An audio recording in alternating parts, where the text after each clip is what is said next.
Arestado sa Quezon City ang isang lalaki matapos mahulihan ng iligal na baril. Nang suri ng records niya sa presinto, nabistong siya rin ang suspect sa pagnanakaw ng drone ng isang travel vlogger na naibalita namin noong isang linggo.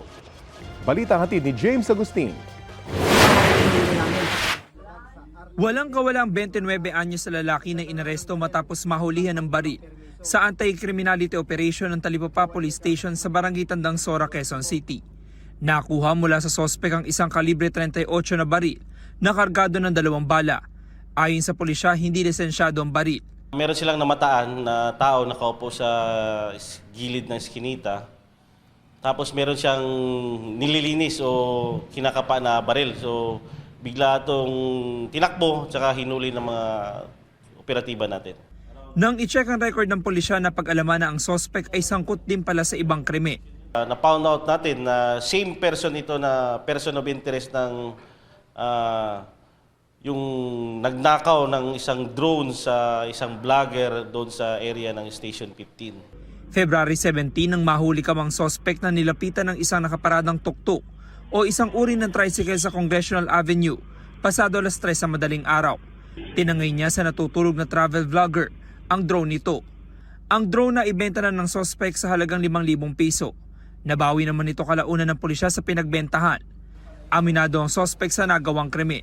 Una po sa lahat, nangingi po ako ng tawad po sa complainant dahil po sa nagawa po sa pagnanakaw po sa drone niya. Pangalawa po, tungkol po sa baril dala ko po yun protection ko po para sa sarili ko. Ang dami po kasi naghanap sa akin. 2 beses lang naaresto ang sospek noong 2019 dahil sa pagnanakaw.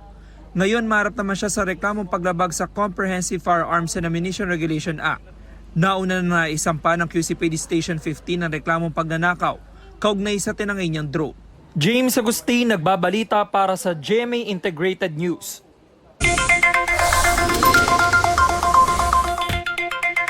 Halos 2 buwan nang walang preno ang oil price hike. Bukas, may taas presyo muli ayon sa ilang oil companies. Piso at 20 sentimos ang dagdag sa kada litro ng diesel. 60 sentimos naman kada litro para sa gasolina. Piso at 20 sentimos din ang price hike sa kerosene ng ilang kumpanya. Ngayong taon, hindi pa nagro-rollback ang presyo ng diesel at kerosene habang 1 beses pa lang para sa gasolina.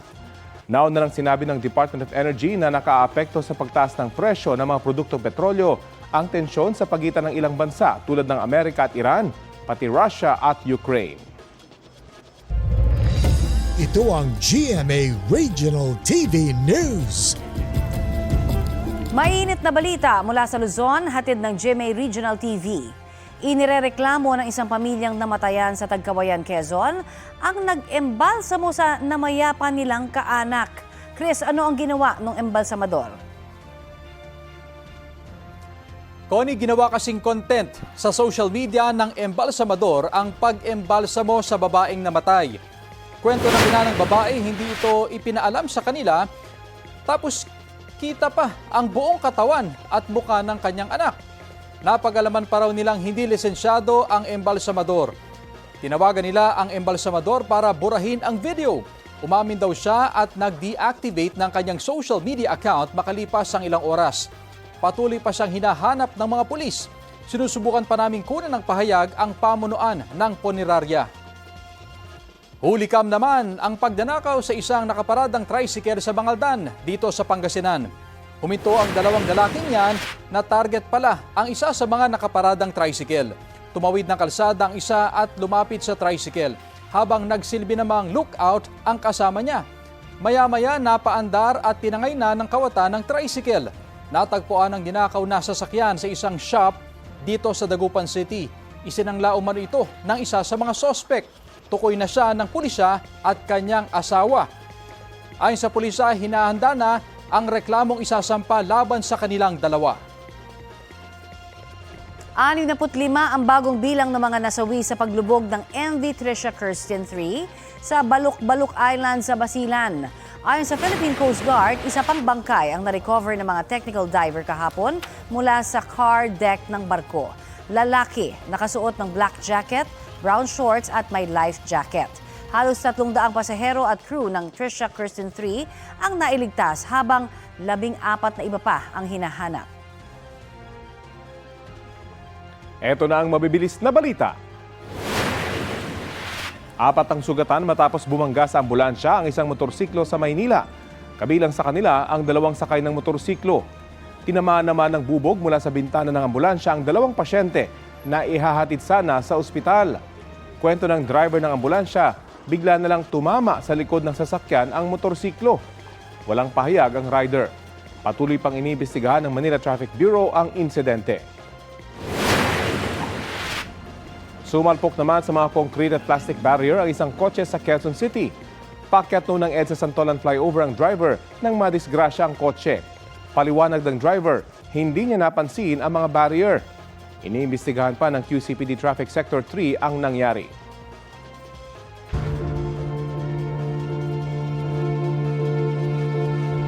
Kahit mag-isa na lamang sa Independent Commission for Infrastructure si Chairman Andres Reyes Jr., tuloy-tuloy pa rin daw ang investigasyon sa questionableng flood control projects.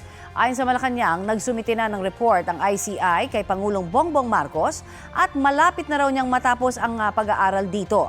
Balitang hatid ni Joseph Morong. 5 buwan na simula ng buuin ng Pangulong Independent Commission for Infrastructure o ICI na sagot ng gobyerno sa panawagan ng publiko na may managot sa bilyong pisong manumalyang flood control project sa bansa. Sa harap ng Manila Overseas Press Club, inilatag ng chairman nitong si Justice Andres Reyes Jr. ang mga nagawa ng ICI tulad ng pagrerekomenda ng kaso o investigasyon sa ilang mga kilalang personalidad tulad ng mga senador, congressman at dating mga opisyal ng DPWH. Bukod pa yan sa mga napa-freeze ng assets ng mga sangkot sa anomalya. Bahagi ito ng report na isinumite na nila sa Pangulo. Hindi na naitago ni Justice Reyes ang disgusto niya sa mga sangkot. Masyado silang swapang, too selfish, Sabi ni Justice Reyes, mas marami para sanang mairerekomendang investigahan o kasuhan ng ICI, pero yan ay kung papayagan ito. You can trust us and we will not abandon our fight against corruption. We will fight to the very end if allowed. May Independent Commission for Infrastructure o ICI pa naman sa ngayon, pero nalalagay ito ngayon sa alanganin dahil solo na lamang na commissioner si Justice Andres Reyes Jr. matapos magbitiw sa pwesto noong Disyembre ni na dating DPWH Secretary Rogelio Singson at auditor na si Rosana Fajardo. Sana nga more, but wala na akong member I cannot function because I'm by myself. Marami pang nakabinbin na trabaho ang ICI kasama na rito ang nasa 100 mga kahon ng ebidensya sa mga flood control projects sa bansa na isinumite ng PNP Criminal Investigation and Detection Group o PNP-CIDG. Reklamong isinampa ni dating Senador Antonio Trillanes IV laban kay dating Pangulong Rodrigo Duterte, Senador Bongo at ama nito. Reklamo ng ACT Party List laban kay Davao 1st District Representative Paulo Duterte at sa contractor na SunWest Corporation na dating pagmamayari ni dating Congressman Saldico. Tinanong namin si Reyes kung ano na ang mangyayari sa mga ito. We are still functioning. We're still working on these cases. Ang Malacanang naman walang tiyak na maisagot kung ano ang mangyayari sa ICI at hindi pa rin sila kinakausap ng Pangulo. Pero malapit na raw na matapos ang pag-aaral ng Pangulo sa report ng ICI. Malamang po dito, itong buwan po ng Pebrero ay malalaman na po natin sa ating pagkakaalam. Pero hindi ko po sinasabi na ito na mismo po ang magiging hudyat kung ano magiging desisyon ng Pangulo. Joseph Morong nagbabalita para sa GMA Integrated News.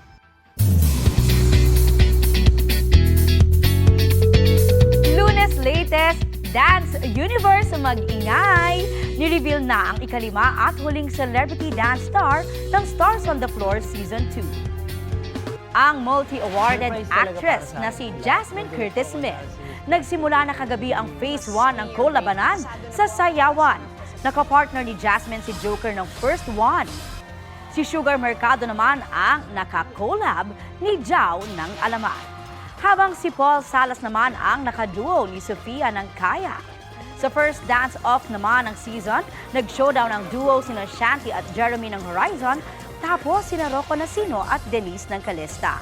In the end, sina Rocco at Denise ang itinanghal na first top dance star duo. Abangan every Sunday ang Stars on the Floor Season 2, 7:15 p.m. sa GMA.